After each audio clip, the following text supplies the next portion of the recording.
Welcome to the Charleston Real Estate Connection Podcast, connecting and reconnecting you with all things Charleston.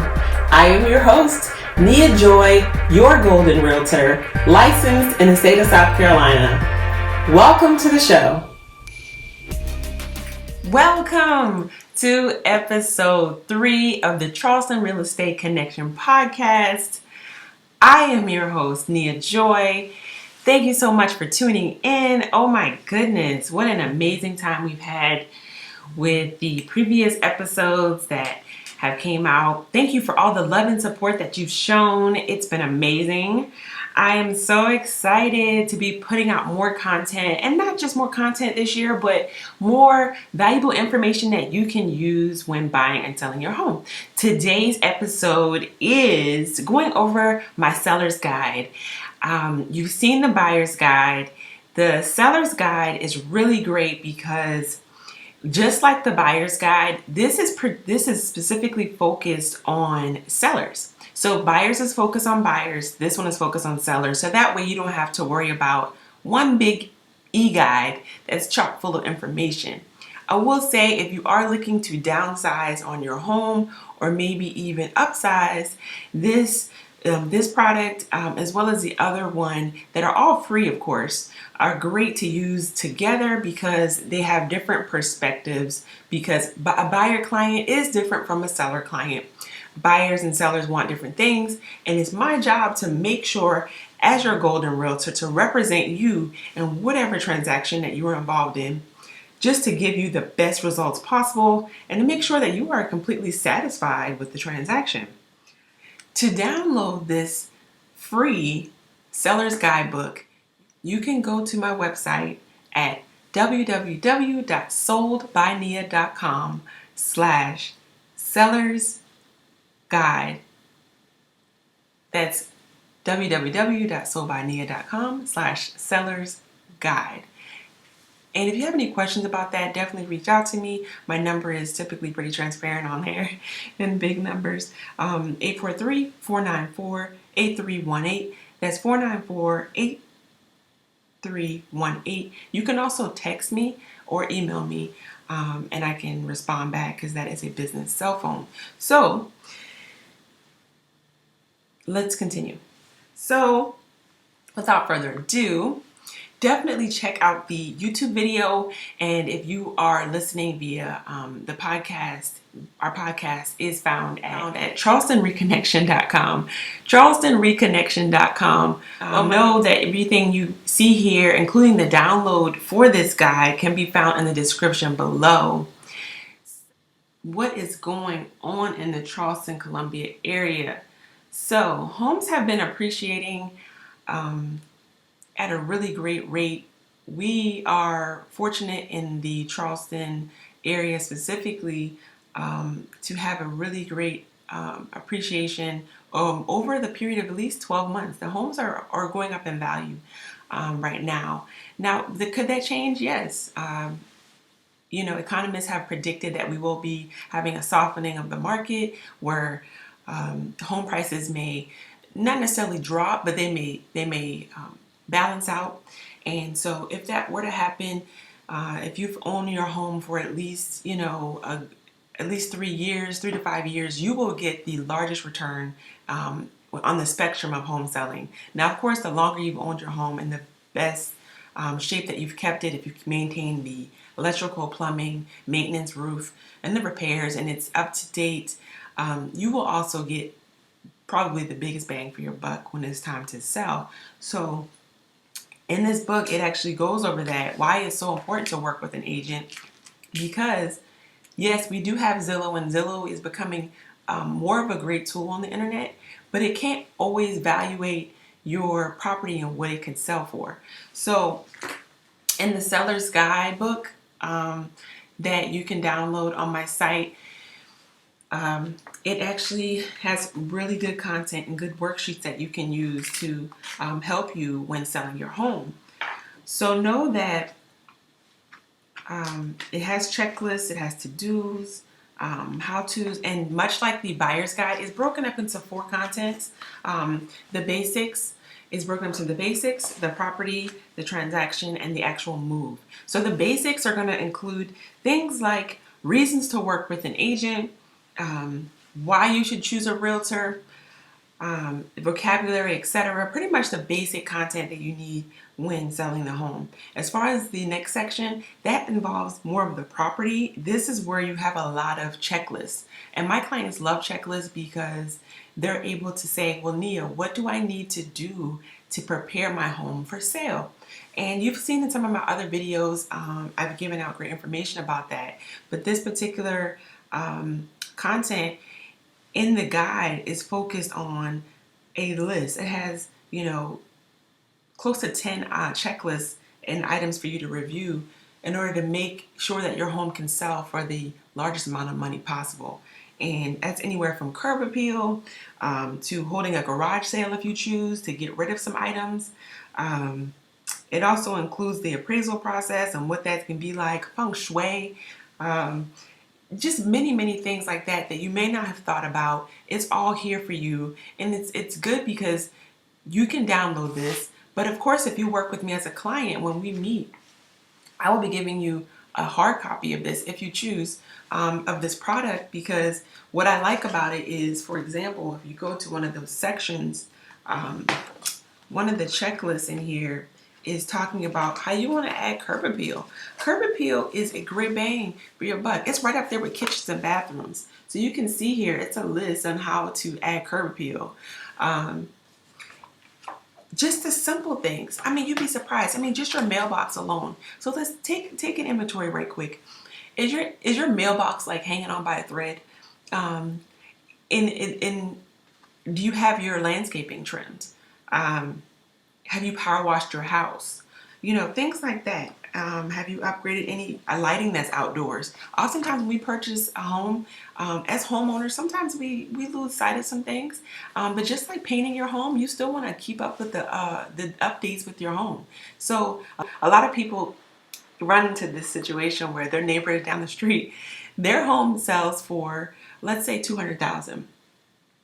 And I come in and check out your home and I'm like, well, based on your home and the other homes that have sold in the neighborhood in the 200s and the upper one, your home will probably sell for, let's say, 180,000, maybe because you're lacking some of the updates that the neighbor's house has. So just because your neighbor's house sells for 200,000, or forgive me using this for example, if it sells for that, that doesn't necessarily mean that your home is going to sell for the same amount, because you have to compare your home and many other features to the home, square footage, condition, updates. And a lot of times updates will even keep people from visiting your home, because they're looking at the listing photos and they're comparing your home to a home down the street and they're like, wait a minute, that is not a good, I'd rather choose the home that looks nicer than the home that looks a little like it needs some work, maybe some updating, some new flooring. So flooring, people are going to look at hardwoods and laminates and nice tile. So you want to even be sure when you pick out materials that you're picking out the best materials. And maybe even if you want to talk to your agent, they can also pair you with a designer or a contractor that can give you estimates for how these things will work. And that way you don't have to spend unnecessary money. I've seen clients put a lot of money in things and they don't always get the return because they didn't really consult with anyone. They just kind of thought, well, if it was them, that's what would matter to them. But you have to think about a broad spectrum. You want to make your home appealing to many buyers. So, again, the next section we have, the third section is the transaction. The transaction section is going over some really great information, including short sales, how to improve your offer, recognizing a qualified buyer at closing costs, and transactional document. That's very important because there are going to be lots of paperwork for you to navigate. And as your agent, I kind of do a little bit extra. I try to go above and beyond. I don't care if I'm selling a home that's $150,000 versus a home I'm selling for $500,000.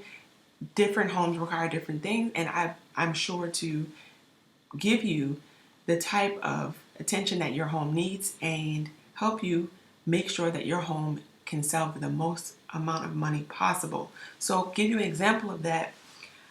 When you go into a home as a buyer, let's say that someone's coming into your house right now as a buyer, they want to make sure the house is clean. This is a given, right? But I like to make sure I get as much information from my sellers, including things like utilities. I even put a sheet in here about your utilities, because think about this. Sometimes there are some people, here's a utility sheet. There are some people who actually take the time to crunch the numbers. I mean, taxes, HOA, upkeep and maintenance for certain things like maybe solar panels. And the fact that you can put down your utilities and show how much money you save, or maybe if you have solar panels or not, they can compare your home to other homes and say, you know what, they have a pricing of how much their water bill is historically, or what cable companies are in the area, or what other services such as recycling are available to me. It's all here. I put it all in a listing book, and that listing book is there so the person can view the details of your home, roof, electrical, plumbing. It pretty much gives a great summary of the home. So rather than just opening up your home for people to come in, I make sure that I excel and provide for you extra details that buyers can use to make a great decision on buying your home, because they saw that, wait a minute, this home is not only positioned to sell because of how it looks on the inside and the outside, but look, they have this great feature of a listing book included. So I know the details of this home. I know what features I can expect, such as the age of the roof, maybe if there was some plumbing done, some upgrades, if it has surround sound, just many things like that, just updates about the home. You will be able to promote your property as a property that is one that a buyer will want to purchase. So the last section is the actual move. This is a great section because for people who don't move often or haven't moved in a while, this is really great because it actually talks about preparing for a move. And I know it sounds simple, but the good thing about this checklist is it helps you to think about things that you may not have thought about. And that includes, things you may want to do prior to moving, packing, suggestions for how you can pack, moving with pets. That's a big deal. This is the section about moving with pets. Some people have different pets, particularly people have a lot of either a dog or a cat. And so it just gives you some tools and tricks on how to do that, maybe a little better. And the last part on this section and checklist is for new homeowners or for new owners. So when you're making the transition from selling your home and you're closing on the home, they literally give you some things to think about with the extra keys, the key fob, just a little checklist on things that you may want to leave the homeowner when you are transferring the information, such as the keys, the alarm code, that sort of thing that you may not have thought about. My job is to make things more helpful for you. So the last part of this podcast, I'll be going over the 25 tips that I've put together, which I consider the top 25 tips for when you're listing your home. And this is also a great podcast if you are somebody who's thinking about listing your home by yourself. Maybe you want to put it up for sale by owner. These are some great tips. But the reason why I include these tips is because this is typically how I list property, things that I typically do when I list. And I believe in going above and beyond, just so your home is on the market the least amount of time as possible. So check out the second part of the podcast where I go over 25 ways that you can improve the sale of your home. Feel free to leave your comments or questions or send me a direct message on social media, and I would be more than happy to assist you in any way I can. Now let's get into it. Number 1, you want to go ahead and just hire a professional photographer to take the photos of your home. A cell phone camera just can't hit those angles and corners in the house the way a wide lens can. So you want to go ahead and get that taken care of, and you'll be able to use these photos in many other ways that we're going to talk about here. Number 2, to get the most amount of exposure for your home, pay a small fee, and add your home to the multiple listing service in your area. This is where a lot of agents pull their homes that they send out to their buyers. Buyers are also looking online at homes 24/7, so your home is getting the maximum amount of exposure.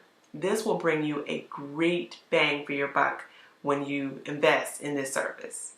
Number 3, use some of the photos from your professional photographer and actually create a postcard using Canva or another website. And what you want to do is go ahead and print them out, and maybe a nice number is 250, and have them sent out to a radius of maybe 5 miles to homes so that they know your home is for sale. You never know who may know someone looking to move into the area. So you want to get as much exposure as possible. Number 4, you want to hold an open house. You never know who knows somebody that's looking to move into the neighborhood. So you want to let your neighbors and friends of friends know so that you can get the most amount of exposure. Number 5, go ahead and send out an email to everyone you know to possibly advertise the open house or maybe even your home being for sale. And you can also add a link to where your home is actually posted. Number 6, this may not be an obvious one, but make phone calls to local businesses. You never know when a business may have employees looking to buy near their job. Number 7, go ahead and create a professional looking flyer on Canva or another website using the professional photography photos that you purchased. You can actually use these photos at the open house. You can actually take these to a local business and just pretty much even leave them at the showings when you show the house. This would be a great tool for somebody to take home with them. Number 8, add your listing to social media platforms. You can also add a digital version of your flyer to these platforms. Pretty much you want to do that just to get more exposure for your home so that more people know your home is for sale. Number 9, when you are writing up the description for your home and telling people how amazing it is, you want to be sure that you focus on the greatest selling features of the house. You know, everybody thinks their house is the best house in the market, but you want to make sure that you describe your home so that it stands out. New roof, new electrical, any updates that you may have made. Everybody's expecting your house to be up to date. So when you say it's up to date, we have to understand what features you may have updated. Number 10, if you do have any new items that you have added to the home or have updated the home with, such as solar panels, roof, anything like that, you want to make sure that if you have a warranty, that the buyers know that that warranty will transfer over to them. That's going to be a big deal because buyers are going to feel like they have a safety blanket when it comes to getting that new or updated item in your home. Number 11, get a licensed professional to actually take footage or drone photography of your home.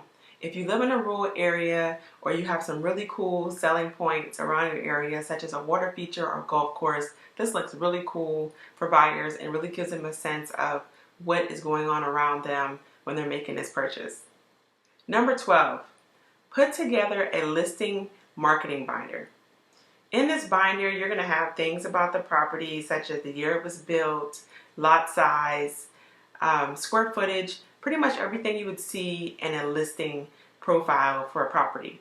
You also want to include information about schools, floor plans, utilities, anything that's relevant to the buyer. Also want to include disclosures, just things like that that's going to help the buyer feel more empowered about making their decision. Number 13, put together a YouTube video or a Facebook video that highlights all the great features of your home. This will make the buyer feel welcome and more comfortable with the features of the home as it comes from the seller, and also gives them an opportunity to maybe follow up with questions that they may have. Number 14, create a 3D virtual tour using a 3D camera, or you can actually use a process on Zillow. They now allow you to do a 3D footage from your phone. If you follow the instructions, you can then share that link with others so that you may get more views of your property. Number 15, Most communities or most neighborhoods have a community Facebook page. You could also post your home for sale there. That way your neighbors will know your home is for sale and they can also share it with others. Number 16, to gain more exposure and more marketing for your property, you can also add your home to a local newspaper or local digital newspaper. Number 17, stage your home to sell. I know it seems simple, but buyers really like it when they have an idea of where their furniture should go, or maybe even like your furniture so much that they want to purchase it along with the house. So you definitely want to give people a feel for where things could be or how things could be placed. And by staging your home, that will definitely do the trick. Number 18, declutter the home. Make sure that buyer can feel how open and free the home is and how much space it has to offer. It's difficult to do that when you have your clothes and your shoes stuffed in your closet. And also keep the counters clear and free of any knickknacks. Little to nothing on the counters will do. Number 19, make sure to remove all personal items from the home, such as photographs and maybe specific paraphernalia that may not be open for every single buyer. You want to have it as generic as possible. Always reflect back on how you may see a home staged in a model home or something like that. Number 20, remove all offensive smells from the house. If you have a dog, a cat, or anything that's causing an offensive odor, get rid of that smell. And if you can avoid having any of those items out, remove the items that are related to your pets. Definitely grab a family member or friend and ask their general opinion about how the house smells. You don't want to miss out on having a lower price being offered to you because of how your house smells. Number 21, keep your home looking in its best state as much as possible. You have a short window to probably get your home out there, and you want to make sure it's presentable when people come by. Number 22, highlight the amazing landscaping that you have or lack thereof. You can also add in a credit if you're interested in marketing that for your landscaping, but definitely create a nice, clean yard. Keep it mowed at all times during the selling process. That way, that's one less thing to scare the buyer. If the outside looks bad, they don't want to come in usually. Number 23, hire a home inspector to do a pre-listing inspection. This will be so helpful because that way you can identify any issues that you may be having with the home, and it'll give you an advantage because you know that what is broken can be fixed, or if anything needs attention. Number 24, in addition to placing a sign in your yard, be sure to place directional signs so that people know where to turn left or right, or they know if they're entering your neighborhood that your home is for sale. And finally, number 25, the number one way to market your home to sell is to price it to sell. And I know it seems simple, but this is the number one thing that many people who go to list their homes do not take into account. So take a look at what's been selling around you, the conditions of the home, and actually price your home comparable to those homes. Thank you so much for listening to the information that I provided for you about my seller's guide. It can once again be downloaded at my website, www.soldbynia.com/sellersguide. I appreciate every time you listen. Give me a shout out. Let me know that you're listening. Let me know what you thought about the episode. And stay golden, and I will see you on episode 4, where I will be interviewing an amazing lender that I have, and she'll be going over 3 helpful ways that you can better improve your chances of buying a home if you have student loans, if you're looking to use your tax information, or if you have negative or erroneous data on your credit. This has been another episode of the Charleston Real Estate Connection podcast. You can find us on our website at charlestonreconnection.com. That's charlestonreconnection.com.